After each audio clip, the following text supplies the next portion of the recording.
What the heck is a multiform foundation? What is it? I don't know. What do you think of, though, when you think of a foundation? I think of what we typically call foundations here in the US, which is like a nonprofit, Yeah. some sort of charitable thing. Well, these ones aren't charitable. Well, they're charitable to yourself. Oh. Nevis Multiform Foundation. Interesting setup they got there. In Nevis, I've been there. No big deal. It's in the Caribbean. Beautiful beaches, nice little volcano. Maybe you've seen me there in a tiger print shirt. Love that tiger print shirt. There's this thing people are using these days. Mm-hmm. Some people say. Some people. No, don't do it. People say it's a neat setup, right? Well, we say it's a neat setup. Yeah, an offshore foundation. It's like a hybrid entity. So it's a cross between a company and a trust. Can I have a nerd moment? Yeah. I'm going to just demonstrate how not nerdy I am, I guess. But it seems to me like that blue chick from the X-Men who can change forms and become other things. Yeah. Or maybe a chameleon. Yeah. Actually, that's a good point. So it's a hybrid thing. It's a company in the sense that it's its own legal entity. It doesn't have an owner. It can sue and be sued. And it's also like a trust because instead of people owning beneficial interest or whatever, shareholders, it has beneficiaries. And the neat thing, the Multiform Foundation, is it chooses how it wishes to be treated. Treat me like a company. Treat me like a trust. Treat me like a partnership. It can do all those things. And then can I change it? Like a friggin' chameleon, and you can change it. Yeah, so you can be like, it's revocable, or it's irrevocable, or it does this when this happens. Starts as a partnership, then it changes to a trust. Friggin' do pretty much anything. I love it. The only thing it can't do is give you certainty. The IRS.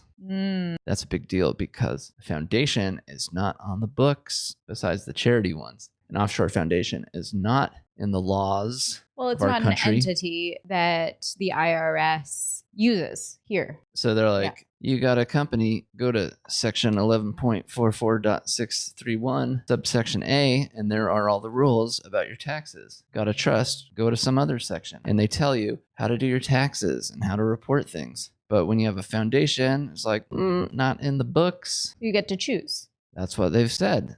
The IRS in 2009 said, if you treat it like a company, if it's an active business, tax it like a trust. A business. Tax it like a business. If it's like a trust, if it acts like a trust, if it looks like a trust, if it smells like a trust. If it goes quack, quack, quack. Tax it like a trust. And that's how it works. And it seems like a pretty cool idea. You could have a business, you could have an LLC foundation and not have direct ownership of it. So you wouldn't have to, you wouldn't be able to turn over your ownership interest in a court because it doesn't have owners. You're just a beneficiary. Maybe you're just a discretionary beneficiary. Maybe you're just an advisor. Maybe you're nothing. Maybe you're something later. Nothing now. I don't know. Maybe your mom's a beneficiary.